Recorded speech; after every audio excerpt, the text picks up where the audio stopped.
It started with a 10-minute favor for his daughter, a birthday invitation made on company software, created on a laptop he used every single day. It was quick, harmless, and nobody would have ever noticed except for one person, his boss. The man who saw the recent files during a routine project review and decided to make an example out of a dedicated architect. The scolding was sharp, humiliating, and utterly unnecessary. But the architect didn't argue. He didn't apologize. He just said one word, "Okay," and then he waited. Because a few weeks later, when the same boss asked him to travel to another city for a critical building survey, the architect followed every single rule his boss had just enforced to the absolute letter. The result? a €1,000 bill, a fuming manager, and a brand new Samsung phone that appeared on his desk the very next morning. Let's set the scene. Our narrator, a Reddit user by the name of Few, Jaguar 9360, worked as an architect at a firm.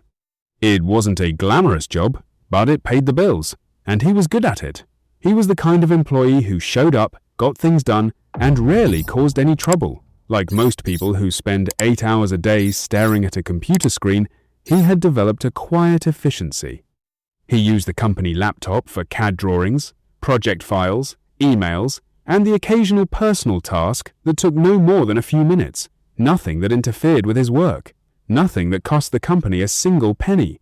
Then came his daughter's birthday. Like any parent, he wanted to make the day special.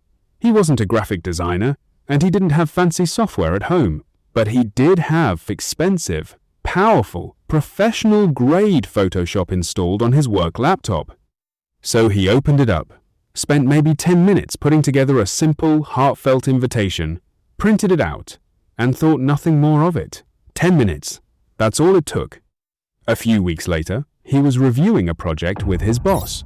They were going through some files on the laptop, clicking through folders, when the boss's eyes landed on something unexpected. Recent files. A Photoshop project. A birthday invitation. The boss didn't laugh. He didn't say, "Oh, that's nice. Hope she had a good birthday." Instead, he froze, pointed at the screen, and delivered a scolding that caught the architect completely off guard. "The computer is for work only," the boss said, his voice sharp and cold. "Not personal projects, not birthday invitations. Work only." The architect could have argued. He could have pointed out that he had used precisely 10 minutes of company time on something that cost nothing and harmed nobody. He could have escalated to HR. He could have reminded his boss that employees who feel trusted and valued are more productive, more loyal, and less likely to engage in malicious compliance. But he didn't. He just looked at his boss, nodded, and said one word, "Okay, okay." Because what else was he going to say? The architect went back to his desk and did exactly what his boss had instructed. He stopped using the company laptop for anything personal. Not a single photo. Not a single email. Not a single second of non-work activity. He was a model employee from that moment forward, strictly following the letter of his boss's new, unforgiving policy. And then, fate delivered the perfect opportunity. A few weeks later, the architect was asked to travel to another city for a work assignment. A building needed to be surveyed, measurements taken, conditions assessed, photographs collected for the project files. It was a straightforward job, the kind he had done dozens of times before. He packed his bags, flew to the destination, and got to work. The company had provided him with the tools he needed for the survey, a measuring tape and a laser. Nothing fancy, but enough to get the job done. He took detailed measurements, assessed the building's condition, and completed every single task that fell strictly within the definition of work. But there was one problem. The boss had expected photographs, and the architect had not taken any. He returned to the office, filed his report, and waited. It didn't take long. The boss called him in, closed the door, and sat down with a look of barely concealed impatience. "So," the boss said, leaning back in his chair, "did you already download the photos? I need to see the inside of that building."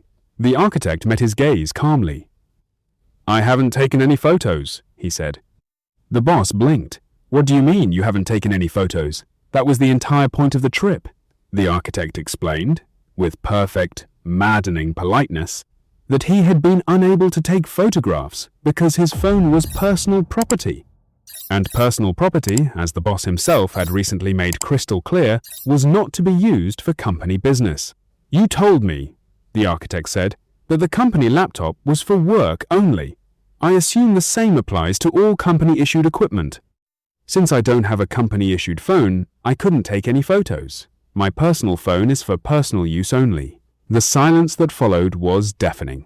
The boss's face cycled through a series of emotions: confusion, realization, dawning, horror, and finally, a deep, simmering rage that he couldn't express, because the architect was right.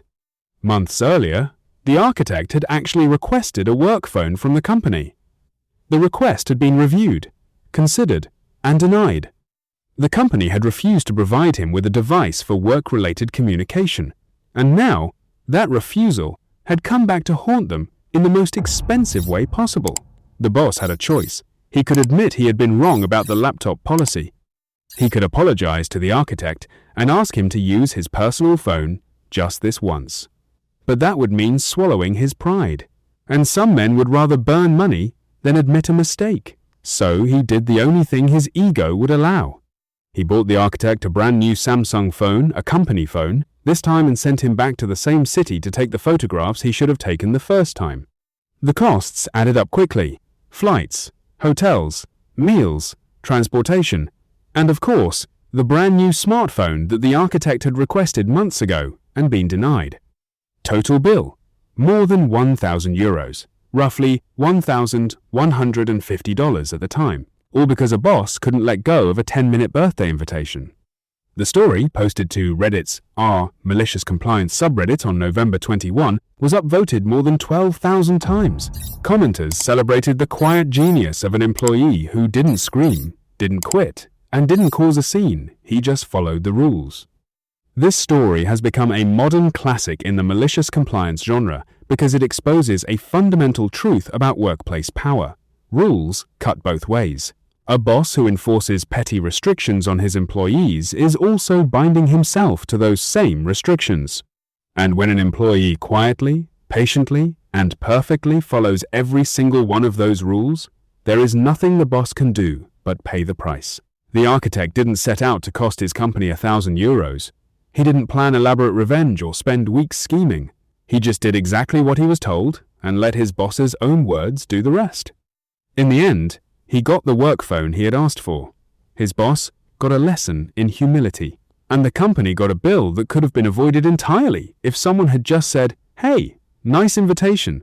Hope your daughter had a great birthday." What's the most ridiculous workplace rule you've ever encountered? Share your story in the comments below. And if you believe that following the rules is sometimes the sweetest revenge, hit that like button, subscribe to Revenge Doctrine, and get ready for more stories where the employee always has the last word.